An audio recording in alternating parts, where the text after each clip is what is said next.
Hello and welcome to this short video series based around financial planning when moving to France. So for those of you that don't know me, my name is Tracy Leonetti. I'm a relocation expert based in the south of France, and I have been here for over 30 years. So when I came to France over 30 years ago, I struggled with all the different paperwork processes, getting the right visas in place, healthcare, child benefits for my then young daughter, and there was no one there to help me. And that is why I created LBS in 2012 to help people like yourself who want to have a smooth transition to their dream life in France. And then in 2016, I created the Serenity Club, which is really a relocation package, which is bespokely made for everybody who want to spend time with us for the first year, getting everything organized for them. So I find that when I meet with my clients, the very first thing is they have lots and lots of questions. And sometimes we're just looking for answers. And we can turn it around in our head lots of times. We can look on the internet, we can look on social media, but we're never quite sure if we're getting the right information. So that is why I decided to create this very short series of videos, just to try and give you some clarity on those key questions that you have. And some of them are very important ones, and we don't want to get those wrong. So today's video is a short video. It's an introductory video, and we will have 5 in total, covering different financial topics to help you prepare for your move to France. We'll also be looking at some practical examples based on a family moving to France, and every family is different, and each family has their own special needs, but I wanted to give it a little bit of context. This is why we're basing it on a kind of semi-typical family. This particular video is looking at the planning aspect of your move to France. We will dig down a bit deeper later on in the videos around inheritance rules, investment planning, and pensions, and lots of other things as well. Of course, to help me with this short series of videos, I have an amazing person with me today. I have the pleasure and honour of introducing Simon Eveleigh. He's a partner at Blevinks Franks. He's based in Aix-en-Provence, but who better to talk about himself than himself? Simon, over to you. Tracy. Yeah, my name is Simon Eveleigh. I work for Blevinks Franks. We are a wealth management company based in London with offices all around Europe. And our raison d'etre, if you like, is to provide financial planning advice to people who are looking to settle in one of our what we call core countries, which are Spain, Portugal, and France as our main markets, which, surprise, surprise, are the places that Brits like to retire to or indeed move to during their working lifetime.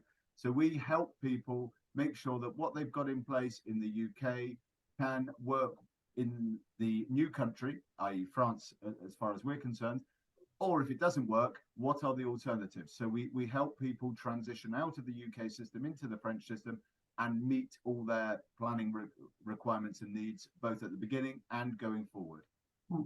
Excellent, Simon. And, you know, I love that word transition because it really is a transition from the country of origin to where you live in. So it's fantastic that we can transition them over.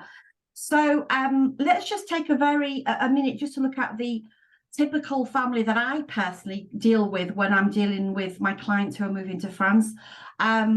It's often a family that is a recomposed family, as they say. It's usually, here we have like Mr. and Mrs. Smith, a very original name, I know. Mr. and Mrs. Smith, who are in the second marriage.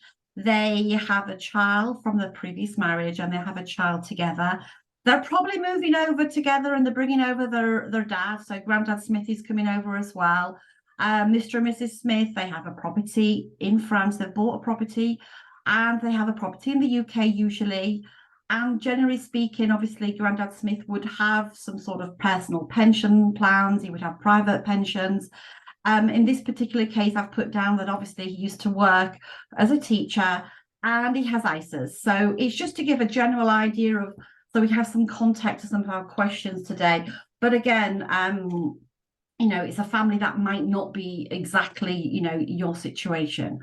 So I guess we want to kick the ball off a little bit, Simon, just by saying, is this family is a recomposed family of 3 children. What would you consider are the general areas of financial planning that the Smith family might need to address before actually moving to France? Main things that we suggest people look at before they make the move are what have I got in the UK? What have we got already in place in the UK? And will that work in France? Or are there things that we can do before we exit the UK system to make sure that these things do work in France? And just a couple of very simple examples. For example, the ISAs are a brilliant way of saving for a UK resident, because you can put your money in each and every year up to the allowances. And people who have been able to save into them when they used to be PEPs and then became ISAs, they will have large investment portfolio that they've developed over many years. And if they want to access that money in the UK, it's all totally free of taxation. Mm-hmm. That is not the case once they move to France. Once they move to France, it becomes a taxable portfolio. The income that the portfolio produces is taxable in France, as are any gains accrued if they decide to sell any investments. And the real problem is, it's not just gains that accrue after you arrive in France, it is from day one. There are two aspects there. One, there could be big gains, and two, you may not have the paperwork to even be able to work out the gain in the first place. So that's the first thing that we suggest people must look at before they exit the UK. Is there an opportunity to get the portfolio out of where it is at the moment in a very tax efficient manner, and then reinvest in something that looks a bit like an ISA but works for the French taxman? And the other thing, and we will go into both the ISAs and pensions in more detail later on in the other videos we're doing. But the other thing is your UK pensions. If you are of an age where you can draw down on your UK pensions, i.e. currently over the age of 55, then you might consider at least taking the tax-free lump sum whilst you're still in the UK. Because you can take 25% of your pension free of taxation in the UK. There is no such thing as a tax-free lump sum in France. So there's an opportunity that may be missed if you don't do something before you exit the UK.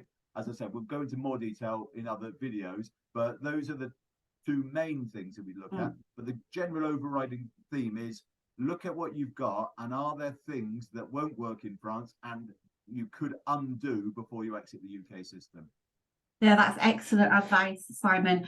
And, I speak with my clients before they come to France always. I have what's called a residency and relocation planning meeting, where I go through what they need to do before they come to France, and, what traps to avoid, get the paperwork in order, the visas and things like that. From a financial perspective, then, are there things that, like, for example, the Smith family could leave until once they've come to France? Is there anything that they can leave to one side and deal with when they've come to France? Yes, I suppose the point is that the earlier they get advice, the better, because then we can look at everything they've got and we can tell them what they should be looking at immediately and doing something with, just as I alluded to earlier, or indeed what can be left alone. For example, to pick up on pensions, I said, 25% lump sum available, tax-free lump sum available in the UK, not available in France. But in France, there is a specific tax rate that applies to lump sum withdrawals from pensions, which is 7.5%. It's actually more complicated than that, and we will go into detail in other videos, but there is a specific tax rate that applies to the whole lump sum withdrawal. So you might be able to take your 25% in the UK and then take the remaining 75% at a very beneficial tax rate in France. Now, everyone's circumstances are different. We need to analyze your situation. We need to make sure that it works for you, because it is certainly not one size fits all in financial planning, and it certainly isn't the case in France. But there are opportunities that with things that may be better left until you come to France. But I repeat what I said earlier. You need to talk to somebody who knows what they're up to, and you need to start the advice process as early as possible. Yeah, I do think it's important that saying, this is why this is the planning session, effectively. The first video is about planning, because it is really about thinking about things that you need to look at before you come to France. And like you said, Simon, some of those things may need to be left until you actually get to France. And again, just to reiterate that, I think it's video 4, we'll be looking in more details on actual pension. So we will come more detail into those things that Simon just briefly touched on. So don't worry, it will be coming up in more detail.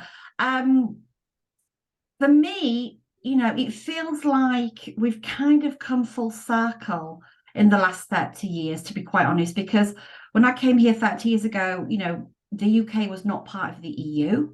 So visas for me 30 years ago, and now we're back to the same stage again with Brexit. I was just wondering if from a financial perspective, Brexit has changed anything in your business. Yes and no. I say that because there are certain things that have not been affected whatsoever by Brexit. For example, the tax treatment of income and assets hasn't changed because the double tax treaty between France and the UK, it's an international treaty. International treaties always sit above local law, and therefore that hasn't been affected in any shape or form by Brexit. But certain things have, other than the visa issue that you've already talked about, on the financial planning point of view. Previously, a UK financial advisor could use what they call an EU passport to sell their goods and services into another European country, and therefore an advisor could continue to advise their clients even if they were no longer living in the UK.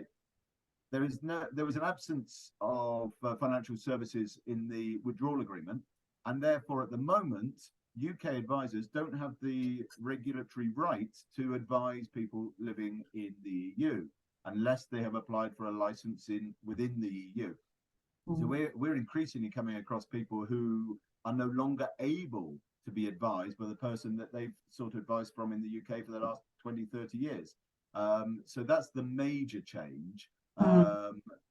Otherwise, no, from a pure taxation point of view, no, Brexit hasn't changed anything. Okay, that's good. I don't want to make this first video too long, but I'll just, I'm a very practical person. I'm dealing with paperwork. That's what we do. So for me, it's all, about dotting the I's. But I was just thinking, as we're in a planning process here, we're reaching out to people before they come to France normally. How can, for example, our family here that we're looking at take the first kind of, baby steps in planning for the move to France from a practical perspective? Do they have to make a list of things, or what would you advise them to do to start off with before they reach out to you, probably, Oh yeah, I mean, at the point that they're reaching out, I suppose the two main things I would suggest they do is, one, make a list of your aims and objectives. What are you looking for from your financial planner? What are you looking for from your investments, from your assets? And that can be what you're looking for during your own lifetime, but also what are you looking for on your demise? Where do you want your assets to go? Who do you want to receive your assets when you die? And the other thing to do then is, having sort of set out your aims and your objectives, then list out what you've got. Because all financial planning must start with, well, what have you currently got? What job is it doing for you at the moment? Will it do that job for you in the future? And particularly if you're moving out of the UK into France, as I've said earlier, the rules aren't the same in each country, and therefore what is possibly very good planning in the UK, it could be very bad planning in France. So set out your aims and objectives, list your assets, and then we can start a conversation about what we may be able to do to help you match those assets and those aims and objectives. Excellent, Simon. That's a really, really good advice. Thank you so much for that. So as I said, I didn't want to make this first video too long because it really is just an introduction to give you a bit of an idea of the things you can start working on in the next. So I kind of hope you've enjoyed this very brief video. Do reach out to Simon or myself if there's anything that has kind of sparked your interest even at this stage, because it is all about preparing for your future move to France. Or if you're already in France, of course, don't think, oh, that's too late for me, I can't do anything. No, it isn't. Always reach out. The next video is a kind of big subject, and it will probably be a bit longer. We'll be discussing succession and inheritance rules, and of course the difference between France and the UK, which is a huge subject. It is quite complicated. So I'm so grateful to have Simon with me on these subjects. So just reach out if you have any questions in the meantime, and we look out for the next video that will be coming up on succession and inheritance tax. And if you have enjoyed this video, make sure that you follow us on all the different social medias that you see us on, please. And so we will see you in the next one.